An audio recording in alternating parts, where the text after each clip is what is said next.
Roll call, please. Hussein Berry. Here. Mary Lane. Here. Roxanne McDonald. Here. Michael Mead. Here. Adam Ozip. Here. James Thorpe here. President Petlicoff. Here. Next, please. Pledge of allegiance to the flag. Mr. Joe Martin, the principal of River Oaks Elementary, will introduce the students that will lead the pledge. Will everybody please stand?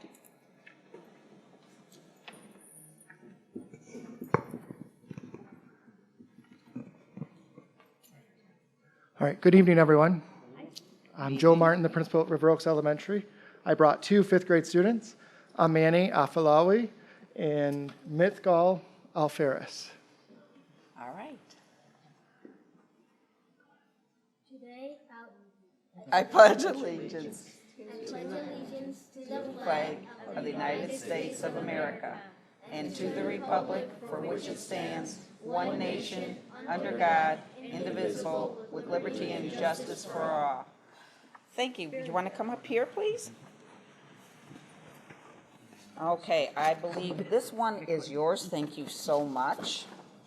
And Amani, I believe this one is for you. Thank you. Thank you for taking your time out to come. Good job. Thanks. Next, please. Superintendent's update. Agenda items. So I'm going to ask Mr. Abe and Zainab to come up on retirements on the agenda. They're part of the Student Advisory Council, and once they're finished announcing, I'll kind of combine the agenda and non-agenda today, because I'm going to allow them just to speak about what's going to be happening on the Student Advisory Council that's going to be starting up shortly.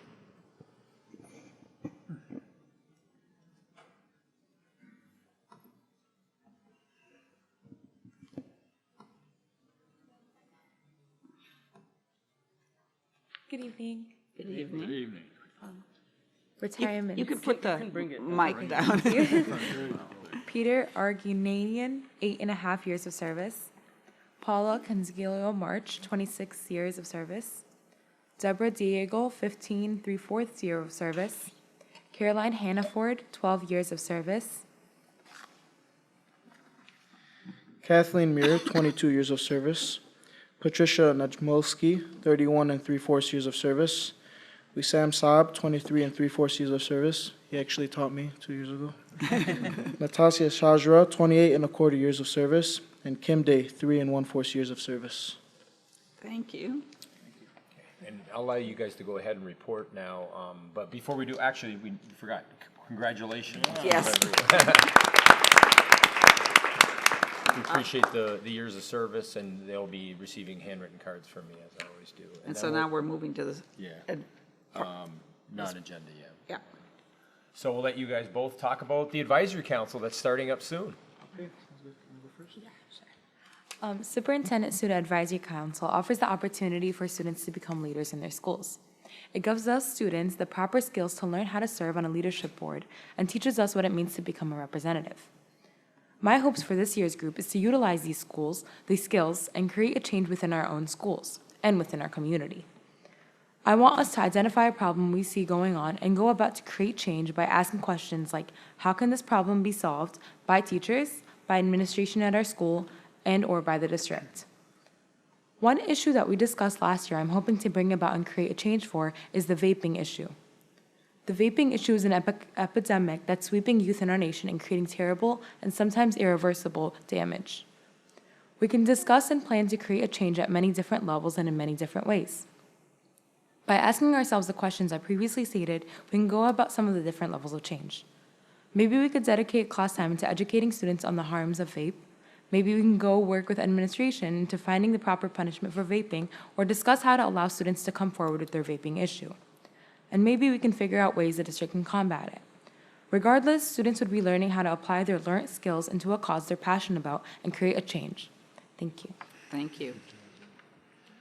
So Zaina basically hit all the main points, and so basically what the advisory council is all of us students from basically 2 to 3 students from each high school. We gather together about once or twice a month with the superintendent at a different location, and we give our advice to the superintendent, and we thank Superintendent Maleko for giving us the opportunity, and it truly empowers us students to give a voice and to allow for change to happen in our schools, because I think it's very important that student voice is heard and considered when making decisions for our district. And this will be my third year on the advisory council, so I'm very much looking forward to that. Thank you. Good job. Yes, I know we're going to have questions for you, so don't walk away quite so quickly. What's Okay. your name? Abraham Ahmad, Fortson High School. Abraham. You are in my wife's speech class. Yes, your wife She is my tells me professor. you're a very good student. Thank you, I appreciate it. Trustee I Barry? just want to say good luck Friday. Thank you. Dearborn High. Hey. I just said good luck. I didn't say anything. There's this little game happening Friday night, Fortson versus football. It's a fun time. Everybody come on out and support both teams. I'd like to Trustee say thank you for stepping up. I mean, the students who are taking initiative and taking leadership roles, I hope that you'll be the voice of your colleagues to the superintendent. You have his ears every month so that you tell him the issues that you're facing on a daily basis, and please do not hold yourself back. So thank you once again for stepping up. Trustee McDonald? I have a couple of questions. You said that you've been on it for 3 years? This will be my third And year. how long have you been on it? Is this your Zainab. My second year. second year? How have you personally grown? What has it done for you? I think you have a marvelous announcer voice, and I think that's just great. But just in general, and I also, to follow up with that, you talked about being representatives of your schools. Do you or anyone in the group that you're aware of have like aspirations to go into politics, be representative of larger groups? I definitely am. Oh, terrific. Politics is something I'm really passionate about, but previously I didn't know what it means to be representing a group. Student Advisory Council allowed me the opportunity to kind of go back and forth, like how a representative would, and get advice and hear from the constituents and hear what they think, and then come back and bring that and bring their words and testimonies almost. Wonderful. Personally, I've grown a lot since my first year of at the advisory council. I began like in a little shell. Didn't know how to give my voice at that time. But with all the opportunities that I've been given, and with the responsibility of carrying on a message from my colleagues at Fortson High School to the ears of the superintendent, it's really helped me grow. And I've always, asked my fellow colleagues at Fortson High School, what do they think? What kind of changes do they want to see? And we kind of translate it into our meetings and carry it on to the superintendent. So. Well, that was going to be my question, is how do you connect with your fellow students so that you can hear what their concerns are or issues are, and how do you separate the kind of funny stuff like we want more snow days as opposed to the things that you think really need to be represented before Dr. Maleko when you meet with him? So we have agenda items. We receive that before the meeting, and we kind of know what we're about to discuss at the meeting. So I just go to my friends and ask what they think. And of course, there are silly remarks, but the people that actually have something to say, that's something that they want conveyed. And so I just go abroad and bring it to the meetings. But it's mostly from your circle of acquaintances that Yes. you are, and is that the same for you as well? Well, in my case, for an example, last year I was in an AP government class, and so they knew that I was a part of the advisory council. And so, in a government class, we talk about local government, state government, and so forth. And so, they do, put me on the spot sometimes and ask me, and basically direct me, what kind of concerns that they want to address to the superintendent. And so, it's my honor and my responsibility to convey that to the superintendent. Yeah, so I just want to make sure that we're able to hear a broader voice through you, and sometimes, and you'll find out if you want to go into politics, that you need to be listening to not just your friends and your small circle of acquaintances, but to hear the rest of the student population in your building so that you know that you're getting a really good idea about what their issues are or what their concerns are. So maybe we need to work on how you could find opportunity to engage with a broader population in your school so that they could reach out to you if they have something they'd like to share with you as well. Absolutely. Yes, trustee. Questions that maybe you could answer or the superintendent could help you, but when it comes to the selections for the advisory council, is there usually a mix between students in different grades? And are the members of the advisory councils also representing on student government and that's how it gets disseminated back to the schools? Well, I believe, to my knowledge, 10th grade is the minimum grade that you can apply for to be on the council. And it's basically a selection process through the staff for the superintendent. And you're talking about student government? Yeah, do you have to be on like student council to be able to No, get in there? you do not. All right. I'll ask, Ms. Charles, I believe is Yeah. here. Would you be able to come up, Ms. Charles? So Ms. Charles and I also just presented so we talked about this at the state conference, state superintendent. And then I know she'll be going with Trustee McDonald at the School Board Association. And we have, at the national, they accepted for both the superintendent and so they're very interested. In fact, when I was at MASB a few weeks ago, they interviewed me on general education issues, but they were really interested in the advisory council as a topic. And so we actually presented on that. We have a whole format that we go through as far as selection. So I'll let Ms. Charles speak to that. Yeah, a part of the selection process starts with the students submitting applications online. And then I look at all of those and go through those. And I am looking for diversity. I'm looking for a mix of students. So we just don't want students who are already on 5 or 6 different consoles. We really want to get students who are really interested. And of course, some students who may be just finding their way. And I think Abraham really discussed that in a good way.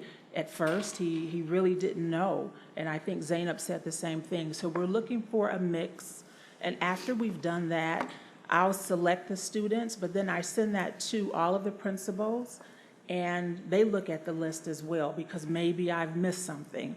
I can look on MyStar and look at attendance and look at grades, but there could be something else, or maybe I missed a student that they think really needs an opportunity. So they may even suggest students to be a part of that. And then once they have approved it, we send out letters from the superintendent's office to the students stating that they've been accepted. And then, of course, for the entire year, the plan is for them to meet at different locations, and that's already scheduled. We usually do that in April. So that's done far in advance to make for certain that it fits in with Dr. Maleko's schedule. I've worked with him long enough to know that it fills up very quickly, so I try to grab those dates from Joanne in April, May-ish. Yes, Trustee Bear. President Petrikov, go back to your point. I think it's a very valid point, and Trustee Mosip and I spoke about this, and Ms. Charles did an amazing job explaining the process. But going back to Zainab, yeah, you said your sphere of influence, your friends, other students you run into, but there's a lot of other students that have issues. One of your colleagues came here last week with an issue. I would imagine that somebody reached out to her and said, hey, how can we help bring this issue, give us some information, we can go to the superintendent. And I'm sure there's other issues going on in your building or other high school buildings. So when you represent everybody, okay? And you two are doing an amazing job. I'm not questioning that you're here, God bless. Thank you for what you're doing, but you're gonna represent everybody. She was also my friend. What's that? She was also my friend. She's also the student Oh, that okay, came. good, thank you, appreciate that, good. Well, That's good. Can I say something? Yes. One last thing. Just to Trustee Barry's point, I hope that, I don't know the markup of the student council or the advisory council, I'm sorry. But I hope bilingual students are included, Dr. Maleko, that you may have some bilingual students on that council, Yeah, so that they're engaged as well. There are students who are bilingual on the council. There are, That are newcomers, new immigrants, new Yes. Americans. yes. Yes? And we try to. To get first as of all- diverse as possible, so you're right, Exactly. yeah.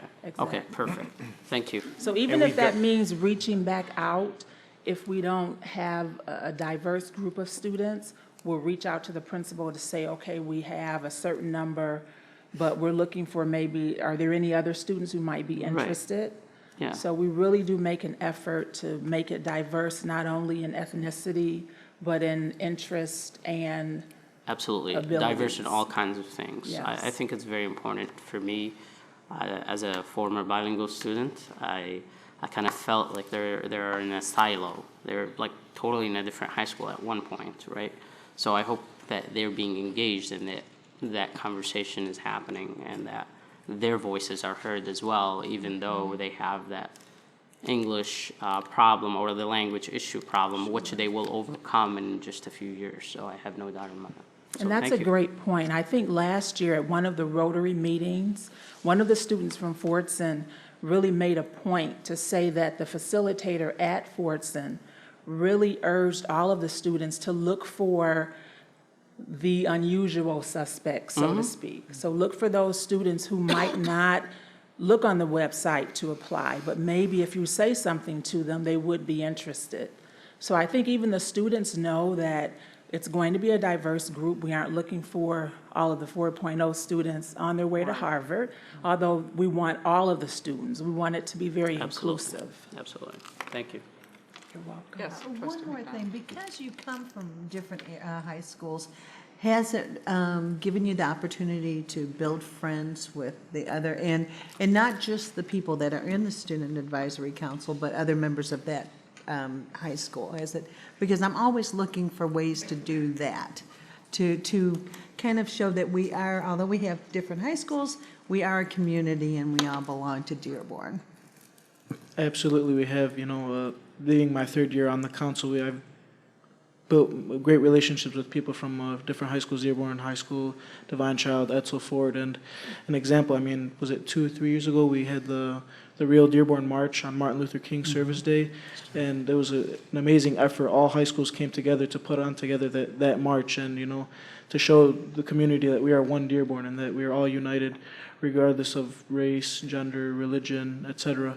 And so it was honestly a very moving experience and very unifying. Wonderful. Looking forward to that too. Again, it has evolved to be a service day for the students to act on and to obviously reflect on what Martin Luther King and civil rights icons have done for us. So thank you, Student Council, and all of the student organizations. Just a point of information, does every high school have a student government? Yes, they do. Does the student government do surveys of interests that students have? Do they collect information typically? Obviously not. Okay. Well, we don't know. We don't know. Because if they do, that would be also data that you can use with the superintendent. It's an idea to suggest back at your buildings. We can discuss it on the agenda for the first meeting. All right, then, thank you very much. Really appreciate it. And I just want to say it's one of my favorite things, 5 years now on the job with this group, and some of you were here when I got hired and some of you were around, but that was one of the things I proposed, and it's been very successful, and again, we're always evolving. And I think the first year, it may not have been that diversity, but then we've gotten better over the years of searching. And that was a question that came up with the superintendents from across the state. Actually, that session was packed in too. It was a later day. Believe it or not, we didn't get a good time slot, but it was packed in. So the superintendents are really interested in this topic. So I'm glad to hear that across the state they're interested in student voice. And I appreciate Ms. Charles and the students. They really do a great job. And I know Zainab, she comes to all of my legislative meetings when I bring them in. So I knew that was probably in her, because she's dedicated. And I know, Abe, you've been there too, but I know Zainab, she's always there. So thank you. One other quick thing. I just appreciate the fact that we're moving down into the middle school level too. I think that's important to hear their voices as well. And that came from the students. They suggested that 3 years ago. So. Okay, I still got a few things, and I'll just kind of move along. We have the strategic plan on the agenda for approval, and I would ask the trustees. These are very popular now, and the students are, if you just take out this right now, we're going to take a little bit of these are the portable versions of the vision sign. I think everyone has one. We like everyone to Make pop sure it they're out. right side up. Yeah. And, when I was at, oh, we got David. I had students that asked me,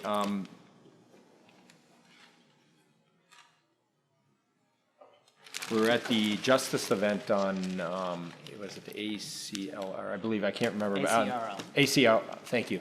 And so I was with the students who had, from Fort Send, and they were singing, and they asked me, where's the sign? So all I did is I had it right here, popped it out, geez. and then we made sure. So now the trustees, you guys could join in, and so thank you to David, but we've been. So our joke turned into a reality. Yes, I think some of the trustees may have suggested it too. So that's on the agenda, along with my goals are on the agenda for approval, which are totally, they're basically, and I've talked to other trustees, and I know Dr. Mead, are basically the strategic plan goals with some action items. So they're totally interchanged, and then with cabinet as well. The next thing we have on there is hydration machines. We're gonna do a little raffle, and I have Ms. Charles. We had 8 left that were from the budget that we had put together, and there's 4, I believe, Ford filtered water. and Bottled. 4 bottled. So, One quick go ahead, question, sure. because when I had noticed it, and I meant to call you, and I'm sorry I okay. forgot, but it said that some schools have more than one, and some schools only Correct. have one. I was hoping that the ones that only have one could be the only ones participating in the raffle. And that's what we did. We That's put what we in, did. yeah, we Okay. put in Do the you ones. think I didn't? Okay, Yeah, I'm sorry, yeah. I just wanted. Or we put in the ones based on the number which we're allowed, right, Joanne? Because some are maxed out, like if they Okay. had 2 floors. in They the don't corner. have space. So for not it anymore every anyhow. school is in there, because some have filled out, and for different reasons. Some have filled them with their own budgets, and others have gotten them as we replaced them, so. Everyone did get one, though, from the budget that we put together. So we're gonna allow the trustees to each draw one. Everyone's gonna draw one. So the first one is for a hydration station. You pull that out and just say who it is, please. We'll run right on that. Dearborn High School. You're welcome. Mr. Martin's here. Mr. Martin, the principal's here. I can see the smile there. This will be for a water fountain. Better than that. Maples Elementary. Maples. Congrats, Maples. Hydration station. Hydration station. McDonald Elementary.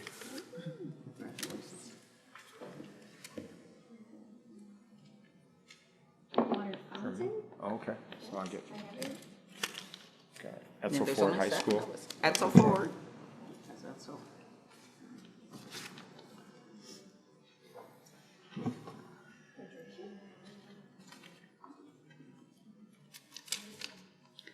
Lindbergh Elementary.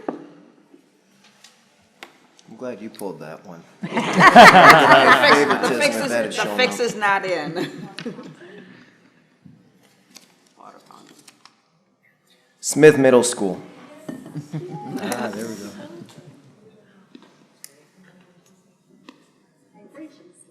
Joanne, could I ask one of the young ladies in the front row to pull for me?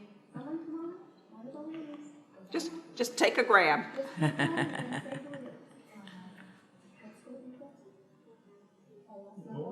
They're in there anymore.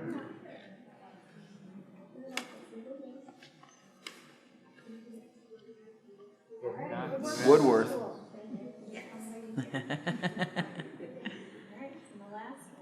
Is it hydration or?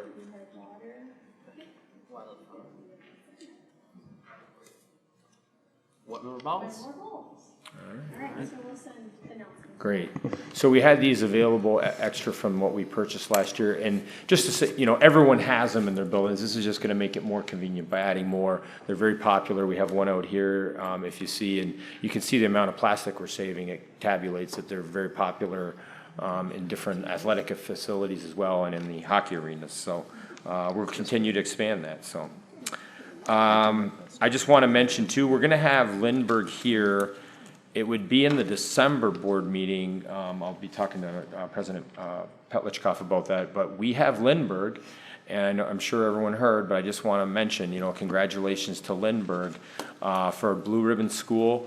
They give out 13 in the state out of, I think, about 3,500 schools.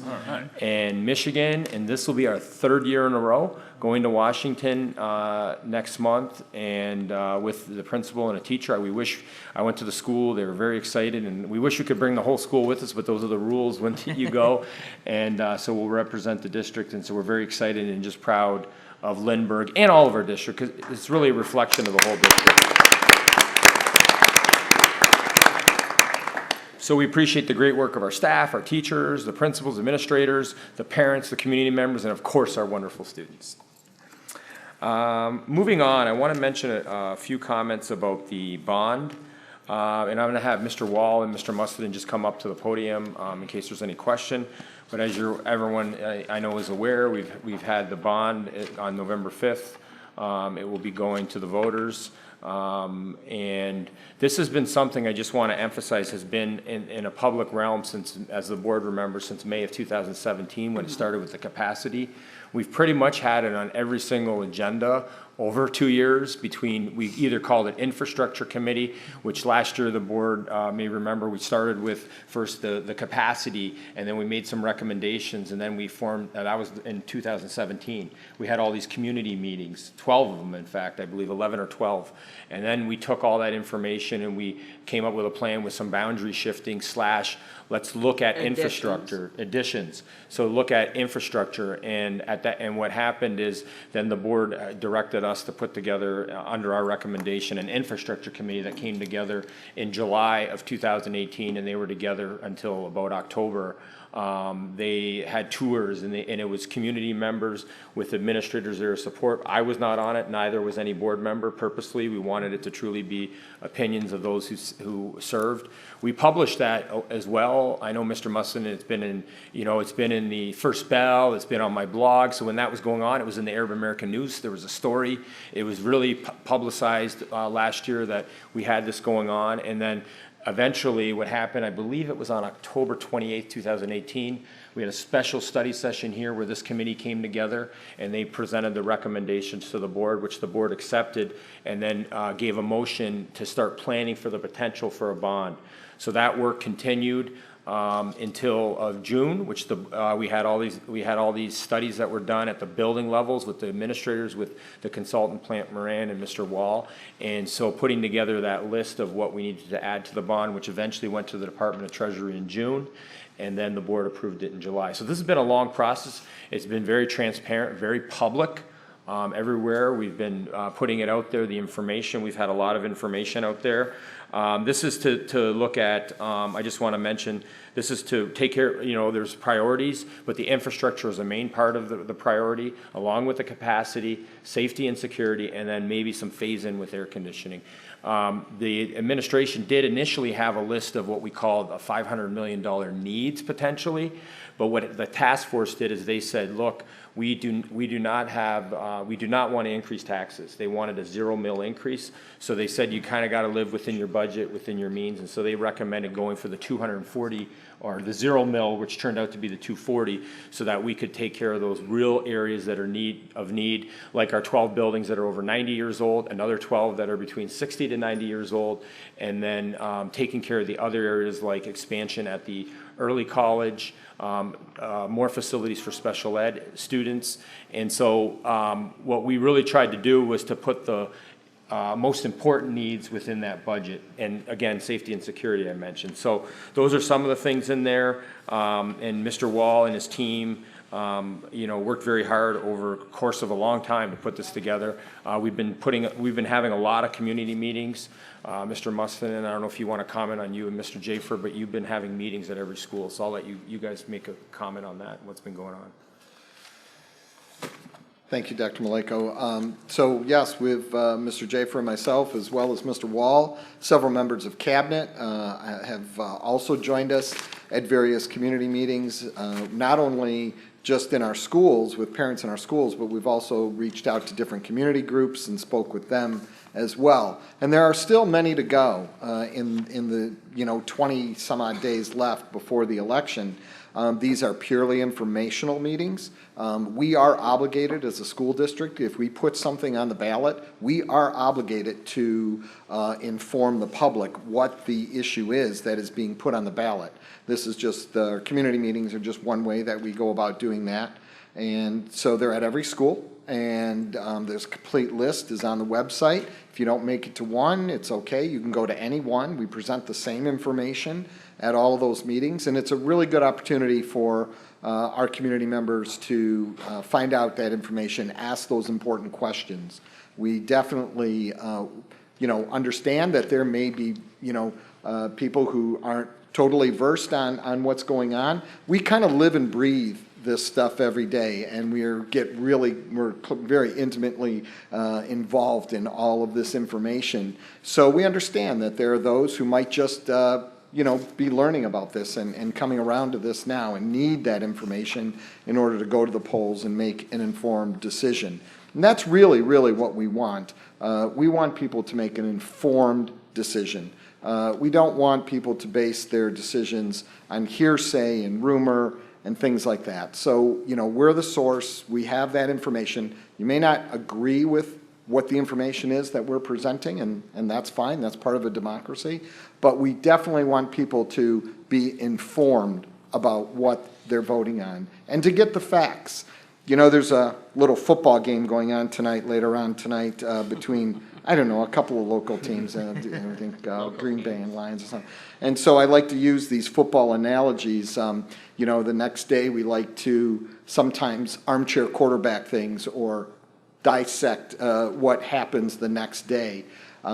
We don't want anybody armchair quarterbacking when it comes to making a decision about something as important as this proposal. We want people to get all the information that is out there so that they can make an informed decision. The people who are involved in this, that infrastructure committee, the board, our administration, our principals, our engineers, they didn't armchair quarterback this one. They've been involved with this proposal from the very beginning.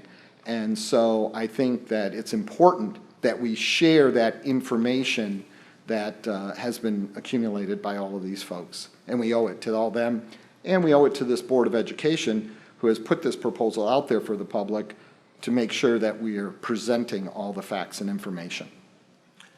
And if I could add just to, that we have all that information, how the blog was up, but if people have questions, sometimes you got to be careful with social media. It's a great communication tool, but you got to be careful where your sources are. And so we've got all our accurate information on statistics. One of the things that has been coming up is like the bidding process. Well, we have an open public bid it's all mandated by state law. And I know, Mr. Wall, you could comment it if needed, but basically it's approved here. We have bids that are being approved tonight potentially by the board. They have to be bid anything over just under $25,000 by state law. It's always done in a public meeting. It's approved. And when we do have the bond, when and if the bond passes, we will have public bidding of all the contracts that go out. So I just want everyone to be aware of that, and anybody can come to the board meeting and comment on that. The other thing that was mentioned was class size, and people were questioning, why can't the bond pay for, reduction in class size. First thing I'll say is we probably have one of the lowest class sizes, especially at the elementary, we've had since I've been in the district in 24 years. And I know, I was just with Jane Mazza, the union president, and she would even attest, but we have statistics showing that.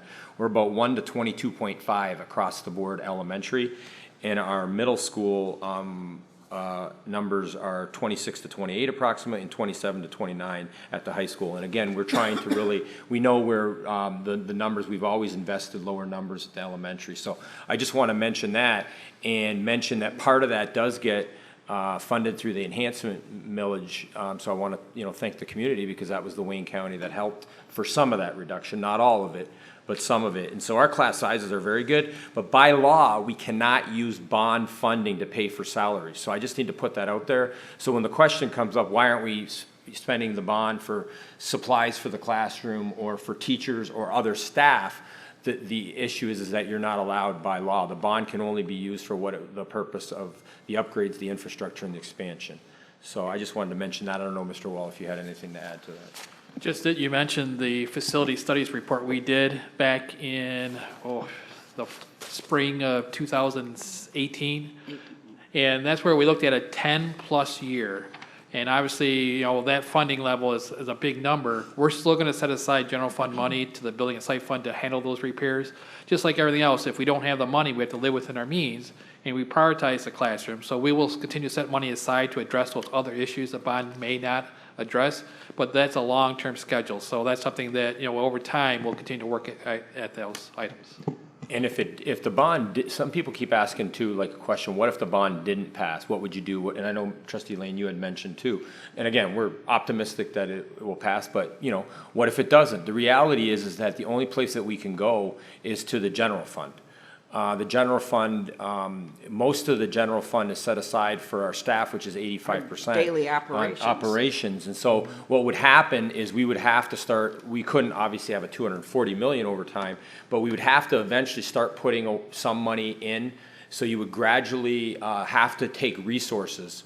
It could mean resources from the classroom. It could mean we'd have to go through the normal budget process, but you would go through your general fund just like we did this year. We had some reductions, so we would have to look. We're not saying where that would be.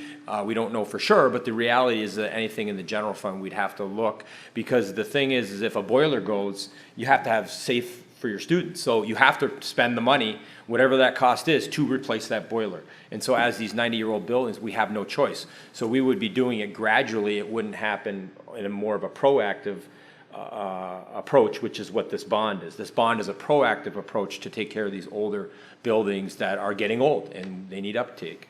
So I just wanted to mention that as well. I just have a couple of comments that I'm going to add to this. Number one, I know it was a unanimous decision by the board to move forward with this bond.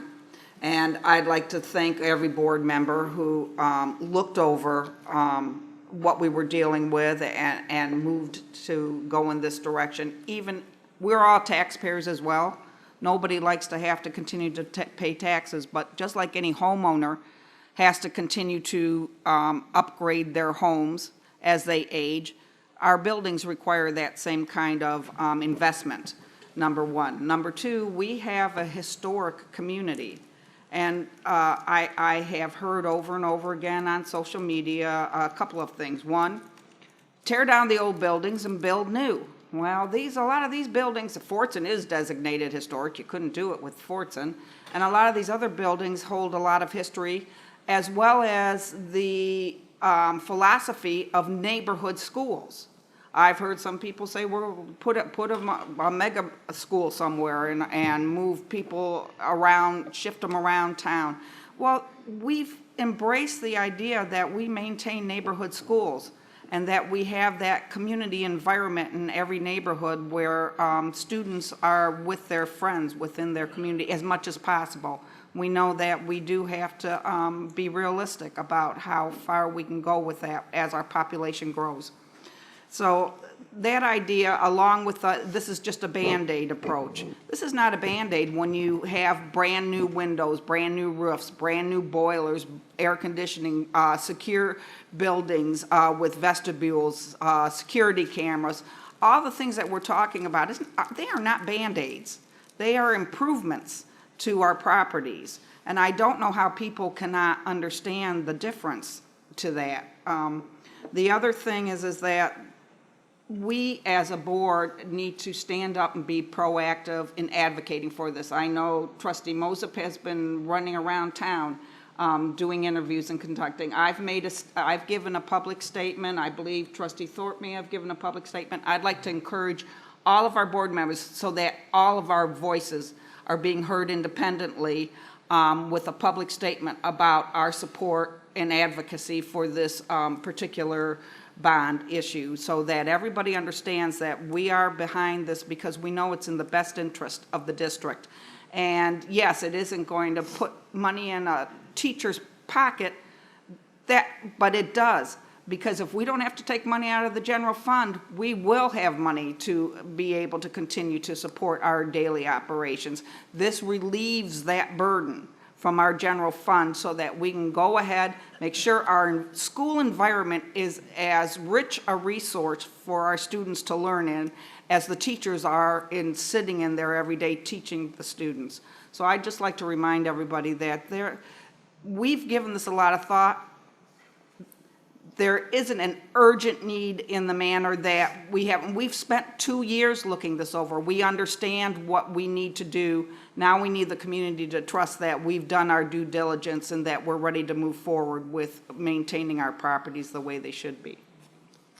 Yes, Trustee Moses. I think Trustee McDonald's. I just wanted to add one thing to what you spoke so eloquently about is those that say it's a Band-Aid, these buildings may be old, but they were very well built. So they do need some upgrades, they do need some maintenance, but they are very well built. Well, can I just add something, Chris, Yeah. on that? Is that we talked to Mr. Walken and with Plant Moran because we asked, there were some comparisons to these other buildings. But these buildings were built for that lasting structure, whereas some buildings that are built with other materials may not have that in today's day and age, and that was specifically with the masonry and other things. And I know Mr. Wall knows the technical more, but I was, because that's come up, and so that's a good point. Thank you. Technical is they don't build them Yeah, like they yeah. used to. Well, quite frankly, Ann Arbor has a $1 billion bond on their November ballot for their 34 buildings. Their buildings are not as old as ours, and they're looking at $1 billion to put forward to their residents. So quite frankly, this is not something that any of the districts are looking at as a cheap fix. Absolutely. I just want to mention something very important about the philosophy and the history that we take pride in our city. I mean, I have some friends who said, if you're going to take Lori or Fortson down, my body will be on the line. So these buildings are not just buildings. They are our history, they are our culture. I hope that people take that into consideration. And now with the technology that we currently have, renovations, they work the ground up. They really, I mean, I'm not a builder, I'm not in construction, but they make sure that this building will get another generation to come or 2 generations to come of life. So I would hope people will attend these informational meetings and understand what each school, what each neighboring school will get. Now, I'll be very blunt here. Gear Park has the lowest amount in my son's school, but I'm really glad that all of our students, especially the most students who are in schools that are very needy as far as infrastructure. I'm talking about Lori, I'm talking about Duval, that will get a substantial amount of money to help them with all of their needs. And I hope people will just look at those numbers and decide, will that money that I'm gonna save, the $148 or whatever, it depends on your home value on a year basis that you're gonna save, is that worth it to de-invest in your schools? I ask that question. And obviously, as Dave said, this is democracy. You make an informed decision. We hope that you do that. And you can vote either way or you vote yes, you vote no, but be assured that when you vote a yes, that your property value for your house that is high right now, and God knows what's going to happen in the future, but it's going to stay because how strong our schools are. I want to also address the whole contracts aspect thing and the whole that we're spending too much money or there might be wasteful spending. The voters who are going to vote in November, you elect us to entrust us in those decisions. So if you don't feel that we're not making the right decisions, please, it's open playing field for everybody to come and to serve. And we do watch your dollars. We do believe that we're good stewards of your taxpayers. And we do know there's not a pool at Lindbergh. Right, yeah, well, for that typo, but okay, or that copy paste. But hold us accountable, come to this podium. I tell voters all the time, be engaged, attend our board meetings, ask us questions. And I haven't, since I got on the board, I haven't passed on an email that was sent to me or a phone call that I haven't returned. And I tell them the things that I know, and if I don't know, I will ask my superintendent and also the board's president. So we're not here to take you to the wrong alley or mismanage your money as some rumors have surfaced. I would say investment in our schools is the best thing that we can do to make sure that our schools are strong, both financially and both in infrastructure. We don't want our schools to decay. And our schools, yes, they're old, and that history is, I think, is worth it for me at least. Some folks also talked about building brand new schools, and that, okay, we could, with this $240 million, we could build a few schools, but what about the other schools? What are we gonna do with them? And where is the land to build that school? So let's be realistic about the things that people talk about this bond, and I hope that people will really look into the real facts and make an informed decision. And I hope on November 5th that you will go there and you feel, you make a conscious decision when you vote, either yes or no. And again, those are your schools, and this is the future of our generations and our children. So I encourage everybody to go vote. There are so many still informational meetings. There will be also the League of Women Voters. They will have a few minutes where actually an opposing side will say their side of the story, and Dr. Malika will do the same. So we're here to answer anybody who has any questions. I think with the online information, the wealth of information that we provided, and we say, please be involved in our schools in any way or form. Thank you. Is there anybody else? All right then. So for everybody who's invested energy in looking at these facts, I would hope that you would take the time to really understand what we're asking for and why, and that this is in the best interest of the city, not just the district. This is the health of the city relies upon a healthy school district. And can I mention one thing, Madam President? That we actually, voting has already started, and with Proposal 3 passage last year, that you can go to the city clerk and vote right now. Absentee ballots. And you don't need a vote, if you're gonna be busy, and you don't need a reason. You don't need to lie to Mr. Durrani anymore. Say you're out. Say you're out of town. Yeah, you don't need to do that. So if you find any time of your day between 9 and 5, you can go to the city clerk and request your ballot, and you can. It's the only thing on the ballot if you live in Dearborn, and obviously if you live in the parts of Dearborn Heights, you're going to have the city council elections, which I do hope that you take your time to make sure that you choose your representatives in city council in Dearborn Heights. All right then. Is there anything else anybody else would like to share? Have we covered it? Thank you.